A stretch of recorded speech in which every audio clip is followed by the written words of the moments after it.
Hello, ladies and gentlemen. This is your captain speaking. My name is Theo, and you're listening to Between Two Trains, the train station that brings you great entrepreneurs twice a month. Your hosts are Eric Moss and Van Pappas. Now sit back, relax, and enjoy the ride. Welcome to another Between Two Trains. My name is Van, your friendly financial planner. And I'm Eric, your better business banker. So, Eric, we're going to deviate from our normal schedule of interviewing local business owners. And we've got a guest today. His name is Gerald Evans, and he is a real estate agent, so we can talk a little bit about real estate. But he is running for a Doraville City Council position. And as you know, from time to time, we have interviewed people running for positions. If you remember, a year and a half ago, we interviewed all the Chamblee City Council members. You can go back and listen to those. But Gerald, welcome to the show. Hey, thanks for having me, Van. Eric, I appreciate it. So let's get the real estate agent conversation out of the way so we can spend the rest of the time. So you're a real estate agent with who? Keller Williams. Okay. Yes, First Atlanta and Sandy Springs. So just briefly tell us, what's up with real estate these days? It seems like things aren't slowing down, even in a pandemic. Yeah, things are booming. I mean, right now we have historic low rates as far as interest rates. I recently got a client as low as a 2.75 fixed for a 30-year term, which I don't think I've ever seen that in my lifetime. So it's one of those things that you can afford more house right now than you initially could. So, for example, if you were looking for $300,000, you could probably have that same payment for, $330,000, $340,000 of a home. And people are taking advantage of that. Yeah, that concerns me a little because it reminds me of 2006, 2007, when people were buying, a lot of house thinking that, they could afford it. And we know what happened in 2008 and 9 with real estate. Yeah. I don't think we're seeing that same environment, but does it concern you at all? Not as much. Well, not as much. That's a good point. I would say the banks definitely have a tighter grip on things right now. No documentation loans are back. They do exist. So people can necessarily say they make so much money, but initially do not. However, I need more than a pulse to get a loan these days, right? Because back in the day, all you needed was a pulse to get a loan. Right. Yeah, it's a little tighter. They're still pre-qualifying people pretty tight, but Georgia is known for one of the most fraudulent states in the United States. So there are some things. What are you seeing from the banking side? Did Chase Bank have any concern about where real estate is and how low the rates are? On my side, it's mainly the commercial side. Rates are low. We're seeing a lot of refinances. We also look at financials and review things. That's a practice that we've maintained. Seeing a lot of refis. Atlanta, though, I mean, as we look at the Atlanta market, Atlanta has so much business, economy, and a lot of people are moving to Georgia from other parts of the country. Although nationally there may be a bit of a bubble, to your point, Van, it may not impact Georgia the way that it could impact other areas. And I do see that as a bright spot. The optimist in me thinks that people buying more house is a good thing right now. The banker in me is, like you, Van, a little concerned. But by and large, I don't see anything that would constitute a bubble on the residential side. Commercial real estate could be interesting with this whole work from home environment. Gerald, are you seeing people wanting homes that have already built-in home offices, rooms that are really geared towards setting up a home office? Is that a thing yet? Well, more so, I've experienced more people moving out of condos, not wanting to share the common space, elevators, hallways, things of that nature. So they're moving out to single family homes. There's still been a trickleation in town, but more single family, and even some to the suburbs or even outside of the city limits where they can get more space. That's interesting. I didn't even think about the fact that people in condos have to interact with other people that they may not want to interact with. That's interesting. Yeah. COVID has changed quite a bit. So, well, let's shift gears and talk politics then. And so you're running for a Doraville City Council spot. Typically, though, local elections are done in off years, so they're not typically done at the same time as a presidential or a Senate type race. So I know Chambly's 3 council seats come up in 2021. Why are you running right now? There's like an open seat or something. Explain why there's an election now. Yeah, that's a great question. It's you're right. It's a special election for a remaining term of a seat that is vacant right now. So it's a 1-year term that's remaining, and that's the race that I'm running in. So if you win, when you win, you will serve out that 1 year, which means you're going to have to not only campaign for the next 30, 40 days here to win, but you're going to have to do it all over again a year from now. Is that the case? That is correct. Wow. That's brutal. Which I just did. This is actually my second term running. I ran back last year as it was not a special election. It was for the 4-year term. So that was just back for in this October, same not even quite a year ago. Was it for so Doraville's an interesting area. It's our neighbor to the north. There's a whole lot going on there, and just like there is in Chambly. In your mind, what are the kind of the big 3 things that you see important to the people who would be looking at voting in this special election?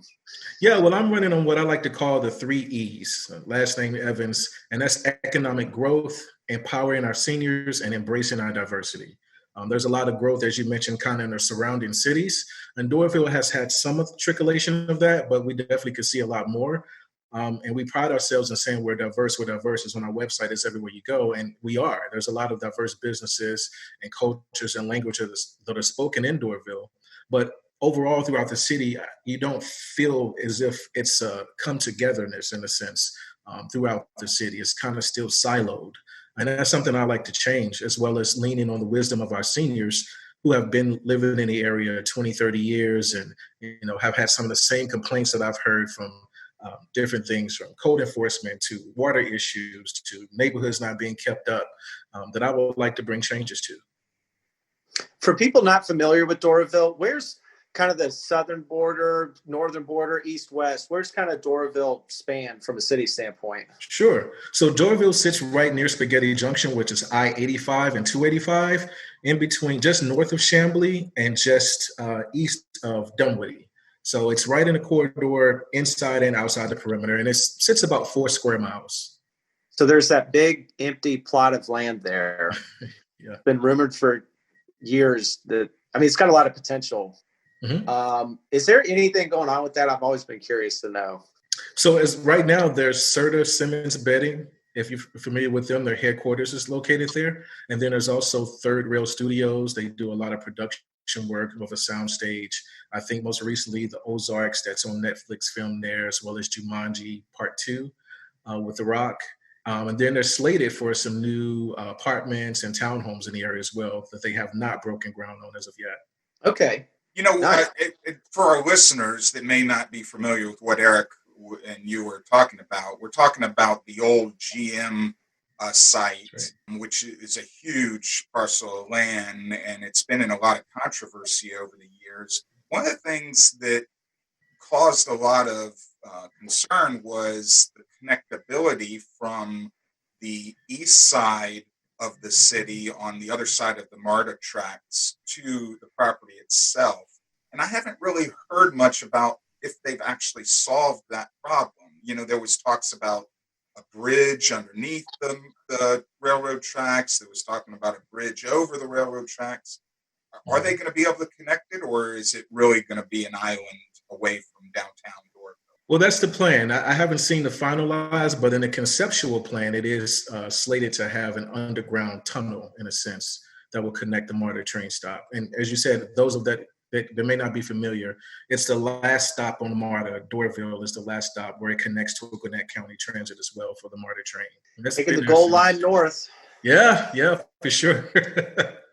It's a great location. The population is pretty small. We're at about 10,000 people, but to be right at the perimeter, inside and outside, and on those main veins from Peachtree and Buford Highway, as well as 85 and 285, it's a great place to be. I'll tell you what, and being in real estate, I mean, I'm sure you addressed this, but when you're talking about going to an Atlanta United game, a Falcons game, mm-hmm, going into Atlanta, being close to MARTA is huge. You don't have to worry about parking. Ubers are easy to get. That's got to be a huge, huge benefit and draw to Doraville, for people moving out of condos. I don't know if you see Doraville, the residential side picking up or, but I know in Chamblee, I've walked to the Chamblee MARTA stop from my neighborhood, and it's a couple miles. Okay. But it's just easy. Yeah. It definitely makes transportation easier. You're right. Traffic's been a little bit lighter here recently. Yeah. But, other than that, you can't beat that. What is it, $2 to take it all the way to the airport if you needed to? It's awesome. Yep. So, you mentioned the population's around 10,000. Frankly, I've lived here a long time, and I had no idea it was 10,000. I can tell you all kinds of statistics about Chamblee's population and demographics, but I didn't realize it was so low. One of the things that Chamblee has gotten criticized for is adding a lot of apartments, especially along Peachtree Boulevard, and people, hate apartments, but it was calculated, a calculated move to add those apartments to bring more people in. What's your views on apartments, views on trying to increase the population of Doraville? Because we've seen in Chamblee, the retailers, once you have the people, will come. Whole Foods came because they saw all those people being plopped down close to them. Right. There was some lag there, but I think I got what you were trying to say. Population density is the main thing when it comes to any businesses even coming to the area. And Eric, you may be able to speak more on that. They look at the density. They want to know the demographics of people that are locally living in the area. And with only 10,000 people, we haven't had a huge matriculation to Doraville. But right now we do have Century Communities that's building new townhomes and single family homes. And we also have some new construction with a neighborhood called Kensington Gates on Buford Highway.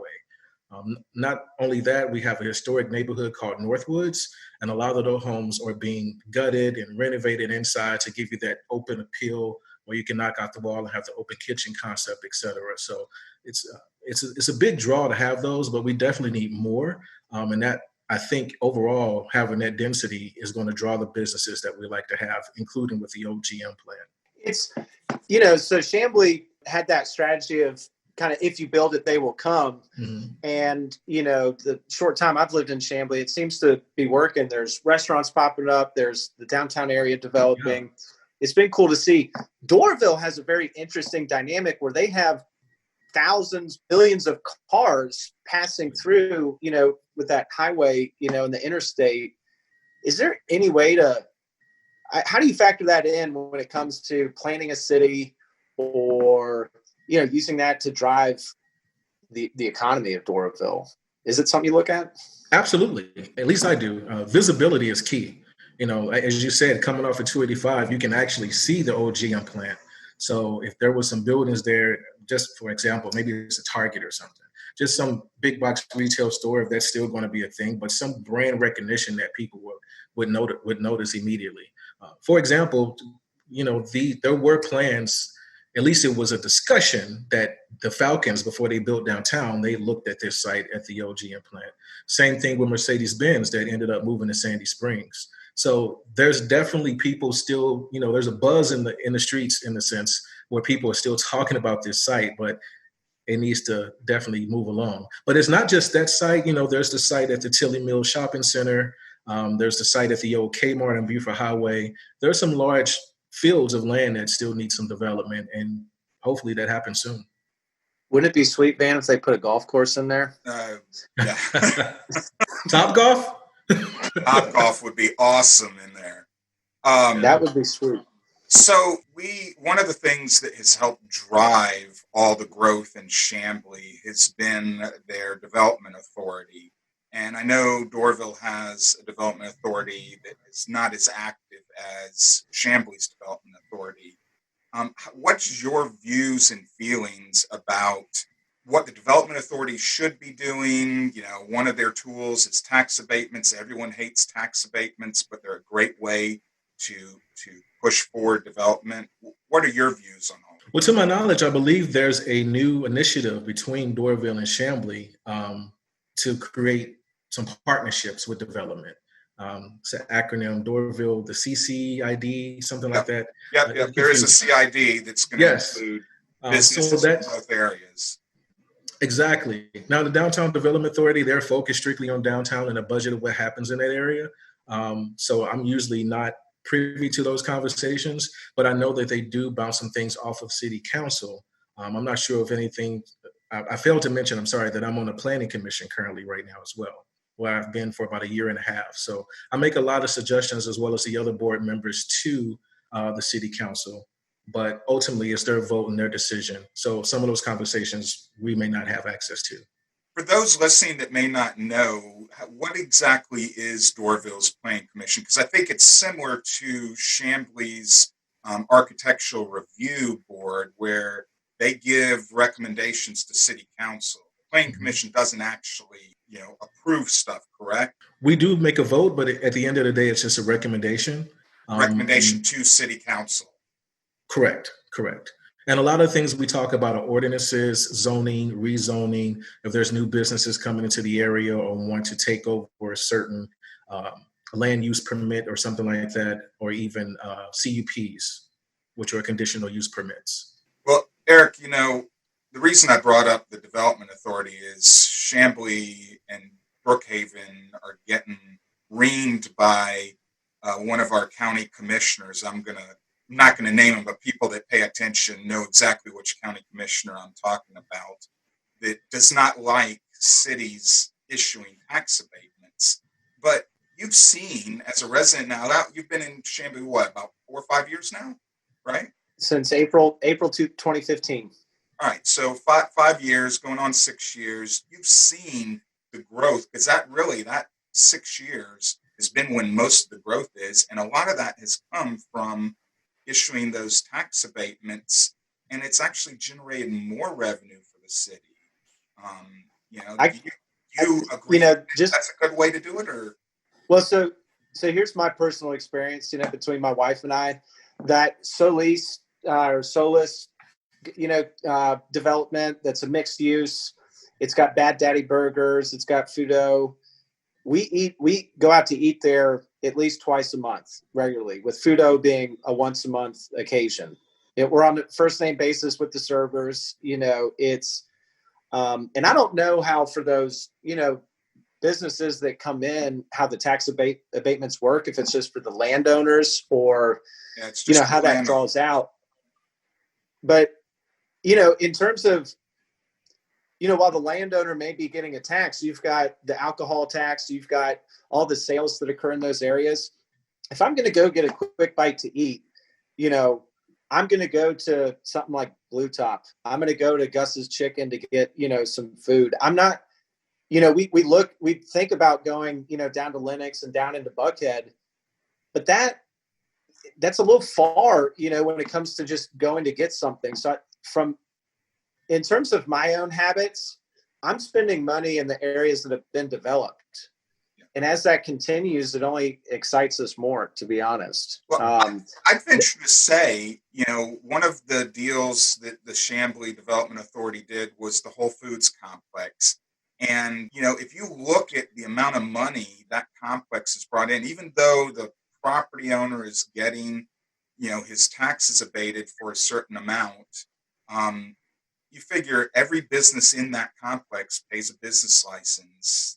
You have restaurants in there that have to have an alcohol license. Every server has to have a server license. You're talking about tens of thousands of revenue dollars for the city.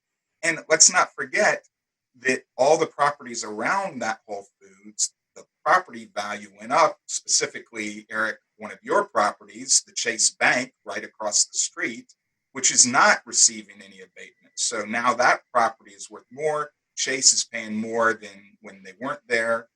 So for me, it's like a win-win-win. I think the way you generate more revenue for your city is by driving more business to your city. If you have a tool to do that, why not? Well, it's made me as a resident, more happy. My wife goes to Starbucks religiously. There's a Starbucks up in the Georgetown Shopping Center in Dunwoody, right at the corner of Savoy or Cotillion and 285 and Chambly Dunwoody. Yeah. She will drive to the Whole Foods Starbucks because she just likes that one better. And that's Chambly's home, even though that one Starbucks is closer. It's closer to you. Yeah. Yeah. And, in terms of, the people that I observe, a lot of people use the things that go. And if I'm not mistaken, that Whole Foods, what you were talking about, that was a brownfield. There was some major remediation that was needed. It was a contaminated plant. There was the old Oxford chemical site. Right. So I don't know from a development standpoint, Gerald, when there's kind of remediation, if there's issues, it makes it tough for business and things to go. I don't know on the tax side kind of how that all plays out.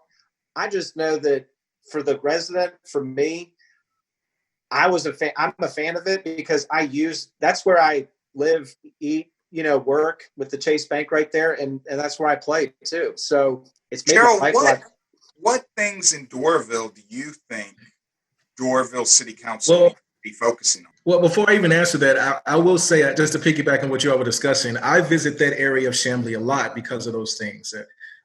For example, we don't have a Chipotle, which is one of my favorite quick, fast, easy restaurants. We don't have a Starbucks. So I frequent that area near the Whole Foods Shopping Center quite a bit. And there's many people like me, residents in Doraville, that do the same. So not having those things in Doraville only, helps Chambly's tax dollars because we are constantly leaving to go get some of the things that we need that we can't find locally in our own city, which again, doesn't help our city's tax dollars. So those things like that we would like to bring in. But here in Chambly, we come over to Doraville to hit all the great restaurants on Buford Highway. So I think it all washes out. It washes out. And the markets. Yeah. So what would you say Doraville City Council needs to focus on? When you get elected, you mentioned economic growth, diversity, seniors, but is there one thing that you want to try to say, all right, day one, this is what I'm going to be pushing? I think it's the overall growth of the city. When it comes to the number of businesses, currently there's about 1,600 small businesses in Doraville, but increasing that number. On average, they generated about $5.5 million in Doraville, but we could definitely expand that. And that can be in restaurants, that can be in retail, that can be in small mom and pop coffee shops, et cetera. Not only that, bringing in more population density. We need more people here. And ultimately, that's going to drive everything else, but also keeping that community feel. And I think one fear that a lot of residents have is they don't want to be Chambly. They don't want to be Dunwoody. They want to keep it the small niche feel. But we've seen how you guys have done a development and Dunwoody. We can piggyback and take the good that we want from that, but keep the intimate feel that Doraville has and the eclectic feel and the non-local businesses as well as the foods that people flock to. I will tell you, the people, because you mentioned earlier a neighborhood called Northwoods, and I know Northwoods very well. I have a lot of friends that live in Northwoods. And Eric, if you don't know where that is, it's a neighborhood just off of Buford Highway, and it is very much similar to our neighborhood here in Huntley Hills in that it's an older neighborhood. The homes were built, are sort of long in the tooth, and Eric can tell you point blank, because he's seen it since he owns a home in Huntley Hills, our property values in Huntley Hills have skyrocketed since all this development has happened. So I think they may say, hey, they want to be eclectic and small and all that, but if they want to see a growth in their net worth and have their biggest asset, which is their home in Northwoods, grow, they're going to want to do this. They're going to want that. They don't have to be exactly like Chambly, but they're going to want that development because it's going to help the Northwoods neighborhood a lot. Absolutely. And to that point, I'd say I had a listing in Huntley Hills about a year ago, and it was original. Nothing was updated. And we had it on the market for, I believe it was $330, and we ended up selling it. Of course, they renovated, gutted it from there, and took it from there. But for example, that same home in Northwoods would probably go for maybe $250, $260. So just the location alone, which is one of the number one rules in real estate, will make a difference. And they both are inside the perimeter. I would be a big fan of Doraville. I think there's a way to maintain identity and evolve, also the feel from a business standpoint. And I'm not an expert. Van's more well-versed on how to do that than I am, but it's, I think Chambly's done a very good job of maintaining identity throughout. And it's a reflection of the businesses and the owners of the business. Once you start going in and you see, the different food types, the different businesses that locate, it's a reflection of the city. I love your antique shops there. The hotel outlets that's there, and then there's another one across the street. I mean, that's really eclectic shopping that you can't find. Even the thrift stores, St. Vincent's, etc. Unfortunately, those antique stores are really struggling, not because of the virus, but because the real estate has gone up so much that they're really having a difficult time dealing with the increased rents and increased property values. So, I like them too. I'm just not sure how long they're going to survive in Chambly.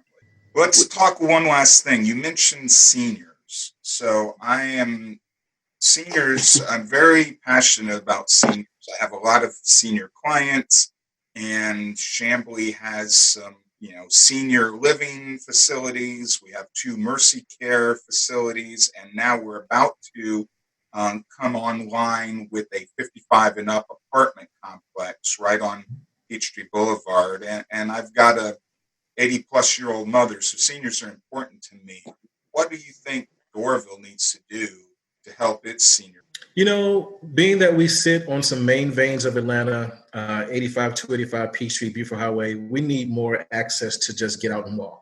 It's hard to just kind of have walking trails where you feel safe and cars aren't speeding by you at 55 miles an hour, but just to have quick accessibility to get to our parks and even more activities to do in our parks. I mean, it could be yoga or something like that. Not only that, I just visited the community you're speaking of. They're not open yet, but my mother was visiting for Labor Day, and she's thinking about relocating here. So we visited the 55 plus community.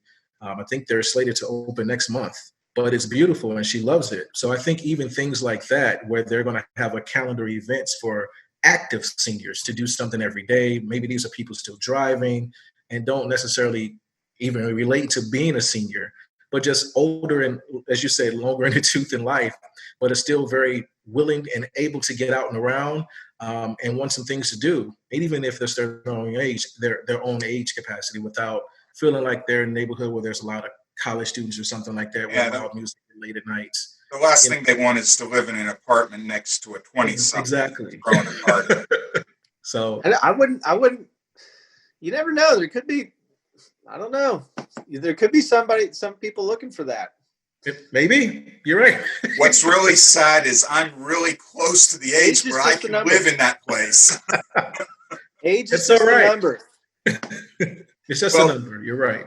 Well, Gerald, we're almost out of time, so I just wanted to give you a few minutes to sort of tell the audience, where they can go to find out more information. I'm assuming you have a website. Give us all the lowdown. Sure. Everything's Gerald for Doraville. Gerald, Gerald, for FOR, Doraville.com is the website. And it's all the same for the social media as well. And one last thing before we go, we didn't really talk about the new era of politicking. With the virus, it's difficult to do. I know when I ran for an office, I went to a crap load of doors. Eric went to some of those doors for me, but I probably visited 1,000+ houses. What are you doing to try to get in front of people? I mean, are you going door to door, or are you doing virtual stuff? What are you doing? Yeah, a good mix of both. I think it's going to be less door to door, but I've definitely visited some people, and I have some yard signs out now. But it's more of a digital platform, just in respect of knocking on people's doors during this time, just to make sure that they feel safe and protected. I'll still have some flyers and some mailers that go out, but more of a digital focus this year. All right. Well, Gerald, thanks for coming on. Eric, any parting words from your side of the fence? Yeah, it's an interesting time to be shaking hands and kissing babies. That's for sure. Absolutely. I mean, what do you do? Like the elbow bump, or are handshakes out? I mean, are handshakes completely out? Are we never going to shake hands again in this world? It's a great question. And what are what are the French going to do? The French loving kissing cheeks. Or, I mean, what Air are kisses. they doing right now? They can't do the kiss cheek, right? Yeah, you're right. You're right. And it's Well, definitely going to change the world. I don't know if we'll ever go back to how things were. This is the new normal. I don't know what the French are going to do. They can just bake croissants and keep making champagne, and that'll be good for me. That's all that matters, right? All right. Nothing from my side. But what is vote day? The most important. What is the day of the election? November 3rd. Okay, November the 3rd. So the same. Yeah. The same as the national. The same ticket. So I've heard that. Hopefully this is not true, but I've heard that a lot of people only do the nationals and then leave the local municipalities blank and just walk out. So that's horrible. That is simply end. horrible because the local election is so much more important than the national. Yes, absolutely. It's a more immediate effect. That is very true. Well, and it's where you live. It's where you spend your time. It's where and you can literally see how it all comes together and be involved, and it's right in front of you, which is the coolest thing. I mean, we talk about some of the development stuff, and not only can you see it, but you can directly benefit from it too. Yeah, I mean, if you want a sidewalk, you're not calling President Trump to get your sidewalk. You're calling Gerald. Yeah, absolutely. Or sending them a DM on Instagram or any other social media. Absolutely. Guys, thanks for coming on the show. I appreciate it. We'll be back in 2 weeks with more great guests on Between Two Trains.